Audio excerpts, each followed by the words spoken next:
जी बेटा। बेटा आज की क्लास में हम लोग क्या करने वाले हैं, रिटायरमेंट का जो हम कंबाइंड क्वेश्चंस कर रहे हैं उसका स्टेज 2 करेंगे। यानी कि जो स्टेज 1 था बिल्कुल उसमें हमने बेसिक क्वेश्चन किया था, आज इसमें हम क्या है थोड़ा सा एडवांस पॉइंट करेंगे और इसमें गुडविल ट्रीटमेंट भी हम कवर अप कर लेंगे। तो स्टार्ट करते हैं बेटा जी। यहाँ पर लिखा है क्वेश्चन में कि ए बी सी पार्टनर्स है, उनका प्रॉफिट शेयरिंग रेशियो बेटा जी 5:3:2 दिया हुआ है। हमको एक बैलेंस शीट दिया है, कैश दिया है, डेटर दिया है, बिल्डिंग दिया है, मशीन दिया है, गुडविल दिया है। बेटा जी जब गुडविल एसेट साइड में लिखा होता है तो इसका मतलब होता है ये पुरानी गुडविल है, और आप जानते हैं कि हम पुरानी गुडविल का हमेशा अकाउंट राइट ऑफ कर देते हैं, क्योंकि एज पर अकाउंटिंग स्टैंडर्ड 26 अब हम गुडविल को एसेट्स में शो नहीं कर सकते, यानी अब हम गुडविल को अपनी एसेट्स ट्रीट नहीं कर सकते। इसलिए जो भी पुरानी गुडविल एसेट साइड में दिखाई देगी उसका अकाउंट हमेशा क्लोज करेंगे। लाइबिलिटी कॉलम में क्रेडिटर है, बीपीए और जनरल रिजर्व। आप जानते हैं कि जनरल रिजर्व हमेशा पार्टनर्स में डिस्ट्रीब्यूट हो जाता है। इसके अलावा ए बी सी की कैपिटल दी हुई है। बी बेटा जी इस क्वेश्चन में रिटायर हो रहा है, तो इस क्वेश्चन में अब की बार बी रिटायर हो रहा है। बिल्डिंग की वैल्यू हमें नहीं दी हुई है, मशीन डेप्रिशिएट हो रही है, डेटर की एडजस्टमेंट है, क्रेडिटर में इंक्लूड कुछ पॉइंट है, न्यू रेशो दिया है। न्यू रेशो दिया है, इसका मतलब बेटा जी हमको गेनिंग रेशो निकालना पड़ेगा और गुडविल ट्रीटमेंट करके दिखाना पड़ेगा। नई फर्म की गुडविल कितने पे वैल्यूड हुई है बेटा जी? गुडविल वैल्यूड हो रही है 60,000 रुपए पे। इसके अलावा जो बंदा रिटायर हुआ है बेटा जी उसको हम 20,000 रुपए तो कैश में देंगे और बाकी का जो भी बैलेंस होगा वो उसके लोन में डालेंगे। तो यानी इसमें न्यू रेशो का पॉइंट भी आ गया, गुडविल ट्रीटमेंट भी आ गया। इसके अलावा जो रिटायरिंग पार्टनर है उसको कुछ अमाउंट कैश में देंगे, बाकी का बैलेंस लोन में डालेंगे। तो चलिए बेटा स्टार्ट करते हैं। सबसे पहले नंबर पे आता है बेटा जी क्रेडिटर। इसके बारे में कोई एडजस्टमेंट नहीं है, मैं इसको नई बैलेंस शीट में एडजस्टमेंट है बेटा इसके बारे में। तो यहाँ पर क्रेडिटर दिया हुआ है, तो बेटा जी सबसे पहले क्रेडिटर देखिए कितना दिया हुआ है। सर क्रेडिटर दिए 1,00,000 रुपए, और बेटा जी क्रेडिटर में लिखा हुआ है कि 10,000 रुपए जो इंक्लूड है वो नहीं देने हैं बेटा जी। तो यानी क्रेडिटर में इंक्लूड 10,000 रुपए मुझको नहीं देने हैं, तो मैं क्रेडिटर में से 10,000 माइनस करूंगा। तो यहाँ पर बेटा जी मैं माइनस का निशान लगा देता हूँ। कितने रुपए नहीं देने हैं? 10,000 रुपए नहीं देने हैं। तो बेटा जी क्रेडिटर 1,00,000 के थे, 10,000 कम कर दिया, कितने हो गए? 90,000। और जितने पैसे नहीं देने हैं बेटा जी वो मेरा क्या हो गया? फायदा हो गया। 10,000 रुपए को मैंने फायदे में यहाँ शो कर दिया। डन। तो क्रेडिटर पे मुझे कितने रुपए का फायदा हो गया? 10,000 रुपए का फायदा हो गया। उसके नेक्स्ट आते हैं बेटा जी बीपी। बीपी के बारे में 80,000 है, लेकिन कोई एडजस्टमेंट नहीं दी हुई है। अगर इसकी एडजस्टमेंट नहीं है तो बैलेंस शीट में एज इट इज लिख दीजिए। मैंने यहाँ लिख दिया 80,000 रुपए। जनरल रिजर्व दिया हुआ है बेटा जी। जनरल रिजर्व को आप जानते हैं कि पार्टनर्स में डिस्ट्रीब्यूट कर देते हैं। 5:3:2 का रेशो दिया, 20,000 को बांटूंगा तो बेटा जी इसके हिस्से में आएगा 10,000 रुपए, इसके हिस्से में आएगा बेटा जी 6,000 रुपए, इसके हिस्से में आएगा बेटा जी 4,000 रुपए। लीजिए बेटा जी ये मैंने लिख दिया। उसके नेक्स्ट नंबर पे आते हैं बेटा जी ए बी सी की कैपिटल का बैलेंस दिया है, तो बेटा जी इसका बैलेंस हो गया 1,00,000 रुपए, लिख दिया। बी का बैलेंस हो गया 1,00,000 रुपए, लिख दिया। सी का बैलेंस हो गया 50,000 रुपए, लिख दिया। तो बेटा जी अब हमने क्या किया, लायबिलिटी साइड की सारी वैल्यूज की एंट्री लिख ली है। अब आते हैं कैश का बैलेंस दिया, तो बेटा कैश अकाउंट में किस साइड लिखेंगे? सर क्रॉस साइड लिखेंगे। बैलेंस बीडी के नाम से बेटा जी ये बैलेंस लिख देता हूँ। कितने रुपए का दिया है? 50,000 रुपए का, मैंने लिख दिया बेटा जी। उसके बाद बेटा जी मुझको डेटर दिए हुए हैं, कितने रुपए के दिए हैं? 1,00,000। डेटर के बारे में एडजस्टमेंट है, तो डेटर बेटा जी मुझको दिए हैं 1,00,000 रुपए के। इसके बारे में लिखा है इस पे 10% का प्रोविजन है, तो बेटा जी मुझे इसमें से 10% माइनस करने पड़ेंगे। किस चीज के? प्रोविजन के। तो बेटा जी यहाँ पर मैं क्या करने जा रहा हूँ, डेटर जो है मेरे को कितने दिए हुए हैं? डेटर दिए 1,00,000 के, 10% का प्रोविजन माइनस करूंगा तो कितने बचेंगे? 90,000।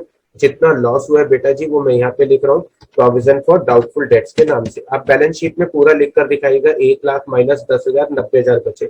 मेरे पास तो थोड़ा स्पेस की शॉर्टेज है इसलिए बेटा मैं शॉर्ट फॉर्म यूज कर रहा हूँ। प्रोविजन फॉर डाउटफुल डेट्स बेटा जी कितने रुपए का लॉस हुआ है? 10,000 रुपए का। उसकी नेक्स्ट बेटा बिल्डिंग 2,00,000 की है, नीचे लिखा है 2.5 लाख पे वैल्यू हुई है। बिल्डिंग वैल्यू हुई है 2.5 लाख पे, 2.5 लाख पे वैल्यू हुई है, इसका मतलब बेटा बिल्डिंग की नई वैल्यू 2,50,000 रुपए। जितनी वैल्यू इंक्रीज हुई है बेटा जी वो मेरा क्या बन गया? फायदा बन गया। तो बिल्डिंग का फायदा मैंने बेटा ये यहाँ लिख दिया, 50,000 रुपए का फायदा हो गया। उसके नेक्स्ट बेटा जी मशीन दी हुई है मेरे को 80,000 रुपए की। मशीन बेटा जी डेप्रिसिएट हो गई है 10,000 से। मशीन 80,000 से 10,000 डेप्रिसिएट होगी तो बेटा कितनी बचेगी? 70,000। और जितना लॉस हुआ है बेटा जी वो उठाकर मैंने यहाँ लिख दिया। मशीन पे लॉस कितना हुआ है बेटा जी? 10,000 रुपए का लॉस हुआ। इसके अलावा गुडविल दी है बेटा जी। पुरानी गुडविल का क्या करेंगे? सर पुरानी गुडविल का अकाउंट तो राइट ऑफ कर देते हैं। हाँ जी बेटा, मैं गुडविल का अकाउंट राइट ऑफ करने जा रहा हूँ। तो बेटा जी 20,000 को अगर क्लोज करूंगा तो कितना आएगा? 10,000 रुपये, 6,000 रुपये और 4,000 रुपये। लीजिए बेटा जी, मैंने गुडविल का अकाउंट क्लोज कर दिया। डन। इसके अलावा बेटा जी मेरी ये साइट फिनिश हो गई। नीचे आते हैं बेटा जी, बी रिटायर हो रहा है, बिल्डिंग का पॉइंट हो गया, मशीन का पॉइंट हो गया, डेटर का पॉइंट हो गया, क्रेडिटर का पॉइंट हो गया, न्यू रेशियो दिया है। अगर मुझे क्वेश्चन में न्यू रेशियो दिया है तो बेटा जी इस बार मुझे गेनिंग रेशियो निकालना पड़ेगा, क्योंकि पहले प्रॉफिट 3 लोगों में बट रहा था, प्रॉफिट बटेगा बेटा जी 2 लोगों में। तो ऐसे में बेटा जी मुझे गेनिंग रेशियो निकालना पड़ेगा और फिर बाद में गुडविल ट्रीटमेंट भी करना पड़ेगा। तो आओ बेटा जी गुडविल ट्रीटमेंट सीखते हैं और प्लस गेनिंग रेशियो निकालना सीखते हैं। आइए जी बेटा जी, यहाँ पर हम अपना गुडविल ट्रीटमेंट समझने वाले हैं कि गुडविल ट्रीटमेंट कैसे होता है। बेटा जी आप जानते हो सबसे पहले मुझे क्या निकालना पड़ेगा? सर सबसे पहले हमें निकालना पड़ेगा गेनिंग रेशियो। जी बेटा जी, तो सबसे पहले अब हम निकालने वाले हैं गेनिंग रेशियो। तो गेनिंग रेशियो निकालने के लिए क्या करना होगा? सर सबसे पहले हम ओल्ड प्रॉफिट शेयरिंग रेशियो लिखेंगे। तो ठीक है बेटा जी, ओल्ड प्रॉफिट शेयरिंग रेशियो मैं यहाँ लिख कर दिखाऊंगा। ओल्ड प्रॉफिट शेयरिंग रेशियो मेरे इस क्वेश्चन में 5, 3 और 2 दिया हुआ है। और डिनोमिनेशन बेटा जी कितना हो गया? डिनोमिनेशन हो गया 10। डन। इसके अलावा जो बेटा जी न्यू रेशियो है वो मेरे को ए और सी का दिया हुआ है। बेटा जी ए और सी का न्यू रेशियो कितना दिया है? ए का दिया है 3, बी का कोई न्यू रेशियो नहीं है क्योंकि हमारे इस क्वेश्चन में बी रिटायर हो रहा है बेटा जी। और यहाँ पे सी का न्यू रेशियो कितना हो गया बेटा जी? सी का न्यू रेशियो हो गया बेटा जी 2। और डिनोमिनेशन कितना हो गया बेटा जी? 5। अब मैं आपसे सवाल पूछता हूँ, क्या दोनों का डिनोमिनेशन बराबर है? तो आपका जवाब आएगा नहीं सर, डिनोमिनेशन बराबर नहीं है। तो बेटा डिनोमिनेशन बराबर करने के लिए ऊपर कितने से मल्टीप्लाई करूं? सर 2 से मल्टीप्लाई कर दीजिए। 2 की इंटू 5 में करूंगा तो बेटा जी कितना हो जाएगा? 10।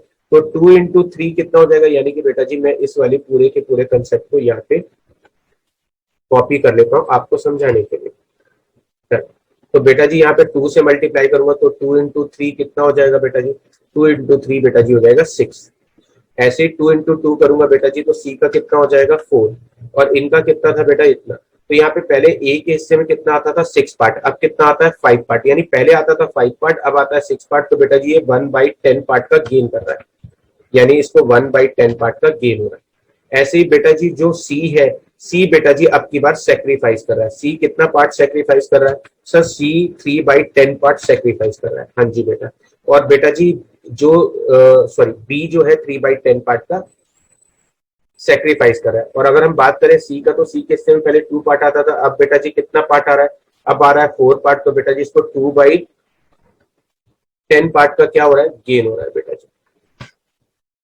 तो यहां पर हमारे इस सॉल्यूशन में बेटा जी गेनर कौन है? यहां पर बेटा जी गेनर हो गया एक तरीके से सी और गेनर हो गया बेटा जी ए। और सेक्रीफाइजर कौन है बेटा जी? सेक्रीफाइजर हो गया एक तरीके से बी। तो यहां पर मैंने लिख दिया बेटा जी सेक्रीफाइजर तो है इस बार बी, और गेनर कौन है बेटा जी? गेनर हो गया एक तरीके से सी और ए। डन। चलिए ये मैंने यहां से हटा दिया।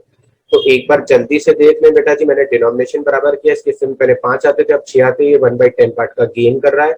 बी के हिस्से में पहले 3 आता था, अब कुछ भी नहीं आएगा, तो ये सेक्रीफाइस कर रहा है। सी के हिस्से में पहले 2 आता था, 4 आता है बेटा जी, ये 2/10 पार्ट का गेन कर रहा है। अब यहाँ पर पैसे कौन देंगे बेटा जी? जिनको गेन हो रहा है वो पैसे देंगे। तो ए कितने पैसे देगा? सर ए पैसे देगा 1/10 पार्ट के लिए। तो ठीक है बेटा जी, मैंने यहाँ पे 1/10 लिख दिया। इसके अलावा सी कितने पैसे देगा? सर सी पैसे देगा 2/10 पार्ट के। हाँ जी बेटा जी, लीजिए मैंने यहाँ पे लिख दिया 2/10 पार्ट। टोटल गुडविल हमारे इस क्वेश्चन में कितनी है? सर हमारी टोटल गुडविल क्वेश्चन में 60,000 रुपए की। तो ठीक है बेटा जी, टोटल गुडविल कितनी कर दी मैंने? 60,000। 60,000 का 1/10 निकालू तो बेटा जी ए कितने पैसे देगा? सर ए देगा 6,000 रुपए। और बेटा जी 60,000 का 2/10 निकालूंगा तो ये कितने पैसे देगा? 12,000 रुपए। तो यहाँ पर हमारे इस क्वेश्चन में बेटा जी ए पैसा देगा और सी पैसा देगा। किसको पैसे देंगे? बी को, क्योंकि सेक्रीफाइस किसने किया है बेटा जी? बी ने। तो ए को 6,000 रुपीज देने होंगे और इसके अलावा सी को 12,000 रुपए देने होंगे। आइए बेटा जी इसकी पोस्टिंग कैसे करते हैं ये सीख लेते हैं। बेटा जी किसको पैसे मिलेंगे? सर पैसे मिलेंगे बी को। तो बेटा जी ए कितने पैसे दे रहा है? 6,000 रुपए। इसके अलावा सी कितने पैसे दे रहा है? सर सी पैसे दे रहा है 12,000 रुपए। लिख दिया बेटा जी। किसको गेन हो रहा है? सर बी को गेन हो रहा है। किसने पैसे दिए बेटा जी? सर ए ने पैसे दिए, मैंने लिख दिया ए इज कैपिटल। इसके अलावा बेटा जी किसने पैसे दिए? सर सी ने पैसे दिए, तो बेटा जी मैंने लिख दिया सी इज कैपिटल। डन। तो यहां पर बेटा जी बी को पैसे मिले इसलिए मैंने बी के क्रेडिट में लिखा है। डन। और बेटा जी किसने पैसे दिए? सर पैसे दिए ए ने, तो बेटा ए को कितने रुपए का लॉस हुआ है? 6,000 का। सी को कितने रुपए का लॉस हुआ है? सर 12,000 रुपए का। इसके अलावा बेटा जी ये पैसे एक तरीके से उसने किसको दिए थे? बी को, तो मैंने यहाँ लिख दिया शॉर्ट में बी इज कैपिटल। डन। तो यहां पर बेटा जी मैंने ए और सी को क्या किया है? डेबिट किया है। डेबिट क्यों किया है बेटा जी? डेबिट इसलिए किया है बेटा जी ए और सी को तो लॉस हो रहा है, जो पैसा देता है बेटा उसको लॉस होता है इसलिए उसके डेबिट में लिखा है, और जिसको पैसा मिलता है बेटा जी उसको फायदा हो रहा है इसलिए उसके क्रेडिट में लिखा है। डन। ये हमने फिनिश कर लिया। अब हमारा फर्स्ट एडजस्टमेंट हो गया, सेकंड हो गया, थर्ड हो गया, फोर्थ हो गया, फिफ्थ हो गया, सिक्स्थ हो गया, सेवेंथ हो गया। एट एडजस्टमेंट में लिखा है जो बंदा रिटायर हो रहा है बेटा जी उसको 20,000 कैश में दीजिए, बाकी का लोन में डालिए। ओके, यानी मुझे 20,000 रुपए तो उसको कैश में देने होंगे। कितने रुपए कैश में देने होंगे? 20,000 रुपए। दीजिए बेटा जी, मैंने 20,000 रुपए कैश में दे दिए। जितने पैसे बेटा जी मैंने बी को दिए हैं एक तरीके से बेटा मैंने उतने पैसे बी के अकाउंट में डेबिट कर दिए।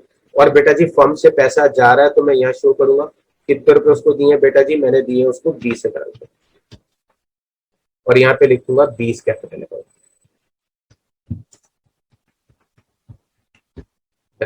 ये बेटा जी मैंने 20,000 रुपए उसको दे दिए, यहाँ पर मैंने 20,000 की पेमेंट कर दी। अब जो बैलेंस बचेगा बेटा जी बी का, वो क्या करेंगे? सर जो बी का बैलेंस बचेगा वो हम लोन अकाउंट में डालेंगे। हाँ जी बेटा जी, लोन अकाउंट में डालेंगे। तो बेटा जी लोन अकाउंट निकालने से पहले मैं क्या करता हूँ? पहले रिवैल्यूएशन प्रॉफिट लॉस निकाल लेता हूँ। इस साइड का सम आ रहा है बेटा जी 60,000 रुपए। 60 में से 20 घटाऊंगा तो बेटा जी रिवैल्यूएशन प्रॉफिट कितना बचेगा? सर रिवैल्यूएशन प्रॉफिट बचेगा 40,000 का। तो बेटा जी मैंने यहाँ 40,000 लिख दिया। टोटल नीचे बराबर कर दिया कितने रुपए? 60,000 रुपए। जो रिवैल्यूएशन प्रॉफिट निकाला है वो मैं यहाँ तीनों पार्टनर्स में बांट देता हूँ। बेटा जी चेक करो जरा उनका प्रॉफिट रेशो क्या है? सर 532 है। अगर बेटा 40,000 को बांटूंगा तो इसके हिस्से में 12,000 20,000 आएंगे, इसके हिस्से में 12,000 आएंगे, इसके हिस्से में 8,000 आएंगे। तो रिवैल्यूएशन प्रॉफिट को मैंने ओल्ड रेशो में बांट दिया। सर किस चीज को ओल्ड रेशियो में बांटेंगे और किस चीज को न्यू रेशियो में बांटेंगे और किस चीज को गेनिंग रेशियो में बांटेंगे, एक बार हमें ठीक से एक्सप्लेन कर दीजिए। तो ठीक है बेटा, मैं एक्सप्लेन कर देता हूँ। बेटा पूरे चैप्टर में हर चीज ओल्ड रेशियो में बटेगी एक्सेप्ट दो, यानी दो चीजों को छोड़कर सबको ओल्ड रेशियो में बांटना। सर वो दो चीजें बता दीजिए अब। बेटा जी पहला है गुडविल। गुडविल को हमेशा बांटेंगे गेनिंग रेशियो में, और गेनिंग रेशियो कैसे निकलता है? New ratio minus old ratio. अब आते हैं दूसरी चीज पर कि दूसरी चीज क्या है। बेटा जी अगर क्वेश्चन में कैपिटल एडजस्टमेंट आती है तो उस कैपिटल को हमेशा नए रेशियो में बांटेंगे। तो यानी गुडविल को और कैपिटल एडजस्टमेंट को छोड़कर बाकी सब चीजें ओल्ड रेशियो में बांटेंगे। गुडविल गेनिंग रेशियो में, और इसके अलावा बेटा जी जो कैपिटल है वो न्यू रेशियो में। अब मैं क्या करूंगा बेटा जी, मैं ये करने वाला हूं कि बी का टोटल करके उसका बैलेंस जो भी निकलेगा वो लोन अकाउंट में डालूंगा। 1,00,000 रुपए, 1,06,000, 1,12,000, 1,24,000, 1,36,000, इसका टोटल हो गया 1,36,000। 1,36,000 में से 26,000 घटाऊंगा तो 1,10,000 बचेगा। और ये जो 1,10,000 रुपए बचे हैं बेटा जी, ये एक तरीके से किसका लोन अकाउंट का बैलेंस बचा है? बी का। जो भी उसका लोन अकाउंट का बैलेंस है बेटा जी वो मैं यहाँ पे लिख रहा हूँ बीज लोन अकाउंट के नाम से। 1,10,000 रुपए जो उसका लोन बचा था वो मैंने यहाँ लिख दिया। डन। अब मैं क्या करूंगा? ए का टोटल करूंगा। इस साइड का सम आ रहा है 1,30,000 रुपए। 1,30,000 रुपए का टोटल मैंने यहाँ लिखा 1,30,000 रुपए। अब 1,30,000 में से 16,000 घटाऊंगा तो बेटा बैलेंस बचेगा 1,14,000 रुपए। ये एक तरीके से बेटा जी बैलेंस कैरेट डाउन हो जाएगा। ये बैलेंस कैरेट डाउन हो गया।